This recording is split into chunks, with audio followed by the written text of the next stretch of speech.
Ragnar Lothbrok stands as one of the most captivating and controversial figures in Viking history. To some, he is a flesh-and-blood warrior who led daring raids across Europe, shaping the course of the early medieval world. To others, he is a creation of saga writers, an amalgamation of many heroes and kings woven together into a single legendary persona.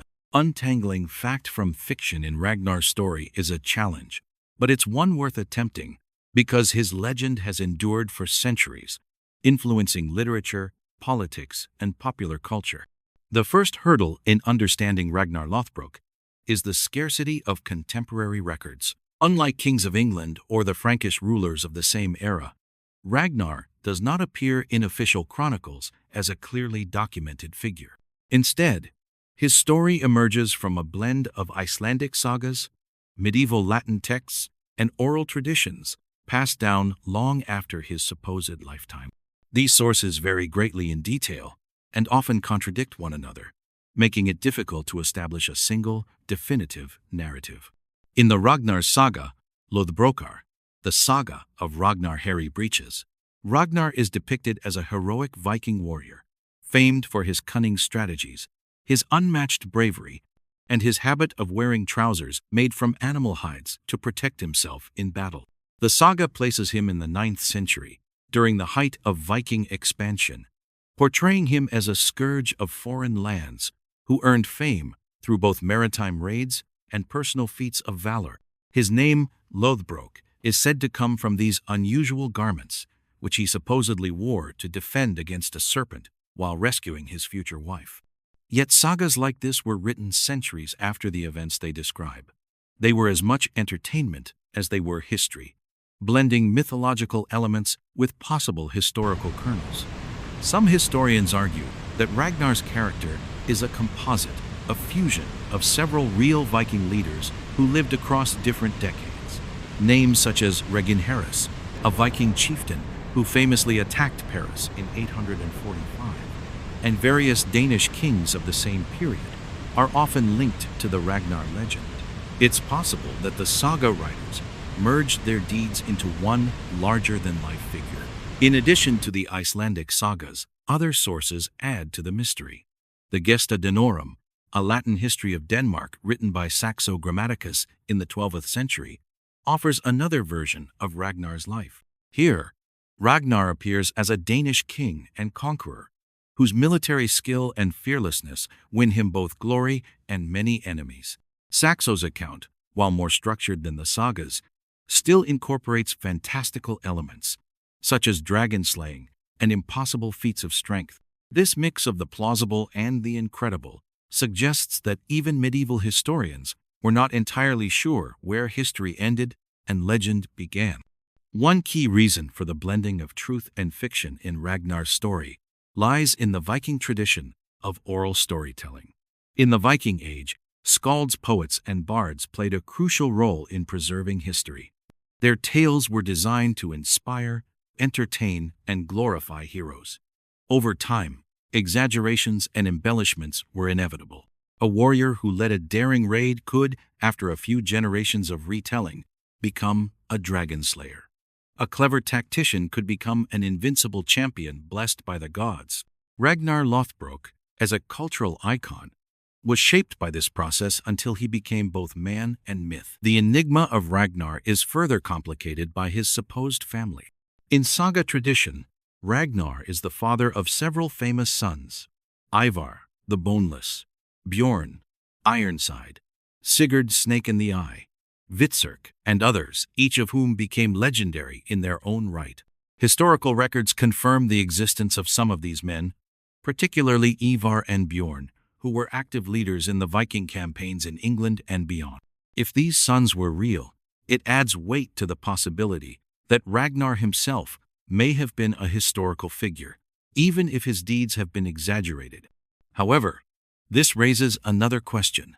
Were these sons truly related by blood, or were they attached to Ragnar's name in the sagas to enhance their own legends?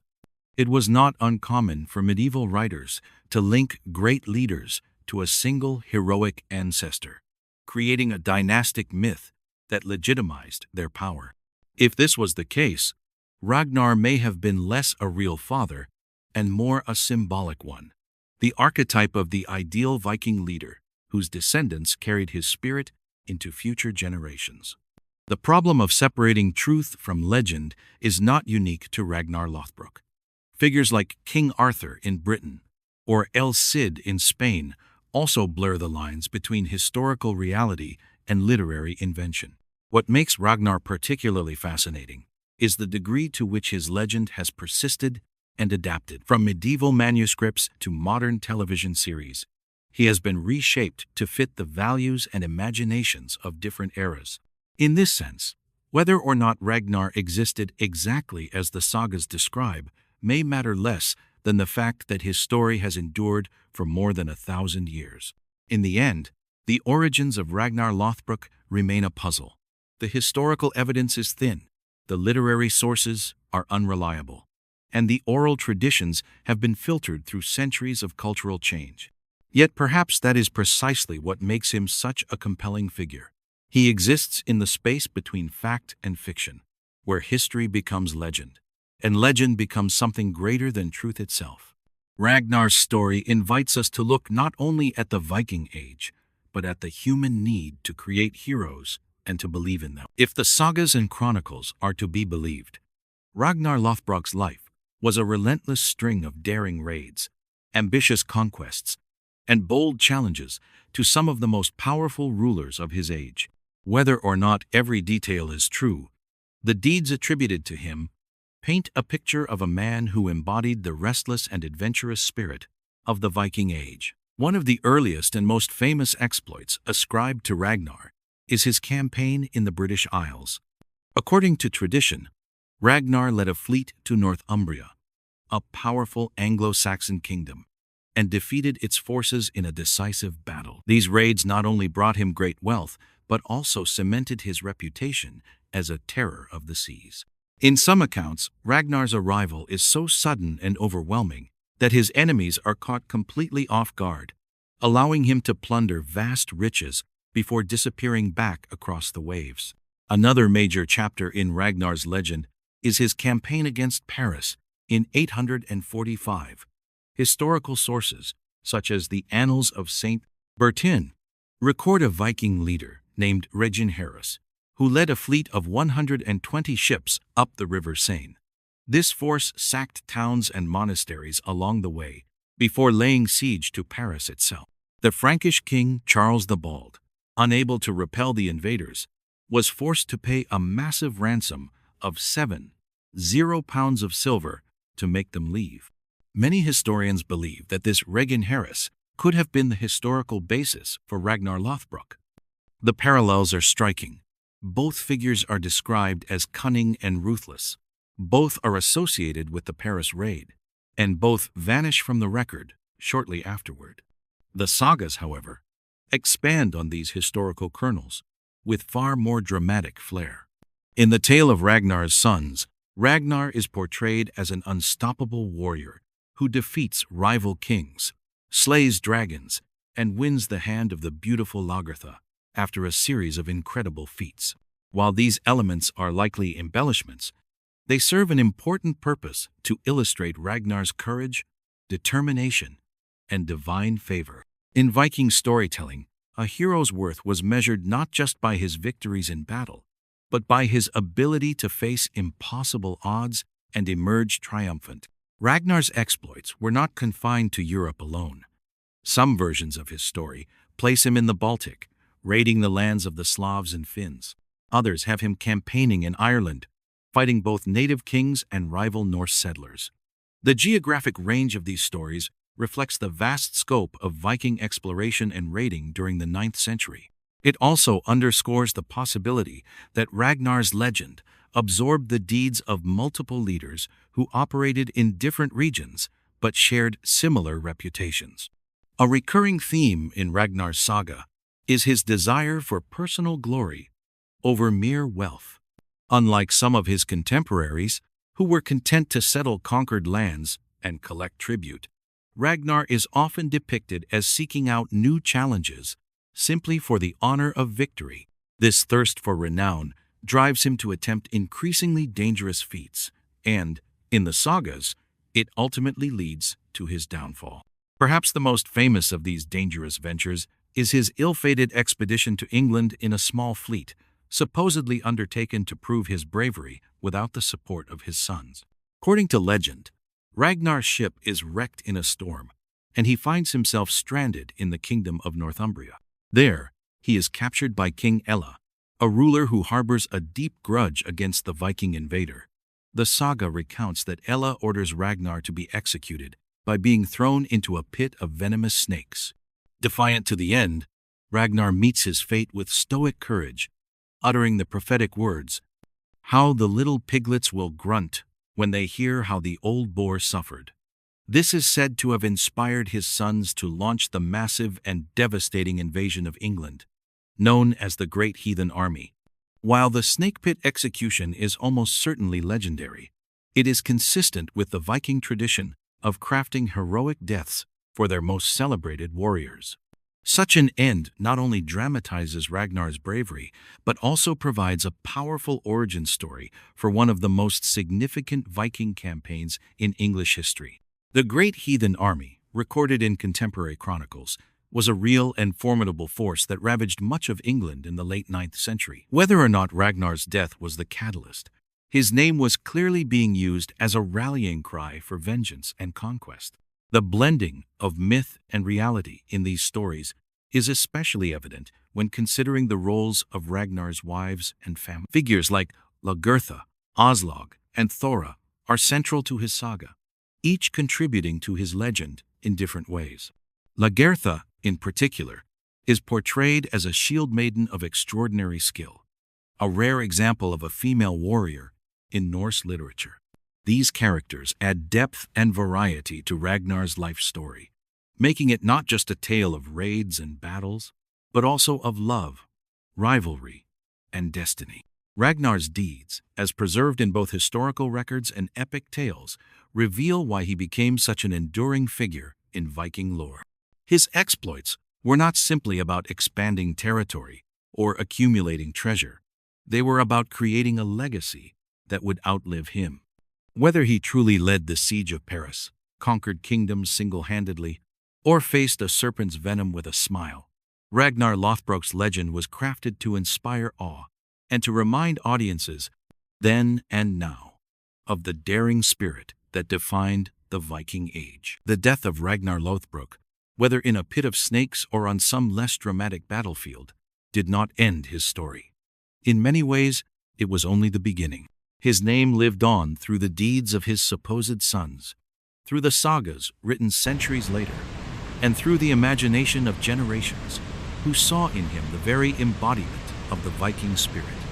But separating the real Ragnar from the legendary figure remains one of the great challenges for historians of the Viking Age. The most tangible part of Ragnar's legacy comes from the men said to be his children. Ivar the Boneless, Bjorn Ironside, Sigurd Snake in the Eye, and Svitzer are all recorded in medieval chronicles as leaders of significant Viking expeditions. Ivar's role in commanding the Great Heathen Army that invaded England in 865 is well attested, as is Bjorn's career as a raider and possible founder of a dynasty in Sweden. If these men were indeed Ragnar's sons, then his genetic and political influence was substantial. But there is also the possibility that the connection was invented, attaching their names to his legend to give their own deeds greater weight. For medieval chroniclers, linking leaders to a famous ancestor was a common practice, strengthening claims to power and inspiring loyalty. Ragnar, whether entirely real or partly fictional, was the perfect candidate for such a role. A warrior king whose exploits were already the stuff of heroic poetry. This process of attaching historical figures to a mythical patriarch was not unique to the Norse. Similar patterns appear in other cultures, from the supposed descendants of Hercules in Greek tradition to the legendary forebears of medieval kings in Britain and France. The historical debate over Ragnar's existence has led some scholars to suggest that Ragnar Lothbrok may not have been a single man at all, but rather a title or symbolic figure that represented the ideal Viking chieftain. Under this theory, stories about different leaders, Ragnar in France, a Danish king named Ragnar, and other warlords were blended over time into the unified persona of Ragnar Lothbrok. In this sense, the question, was he real, becomes less important than understanding why his legend was created in the first place. That why is deeply rooted in Viking culture. The Norse valued honor, fame, and the memory of great deeds above almost all else. To live on in stories was to achieve a form of immortality. Ragnar's saga, with its blend of triumph, tragedy, and heroic defiance, offered a model of the perfect warrior. A man who sought danger for the sake of glory, who met his fate without fear, and whose name was remembered long after his death.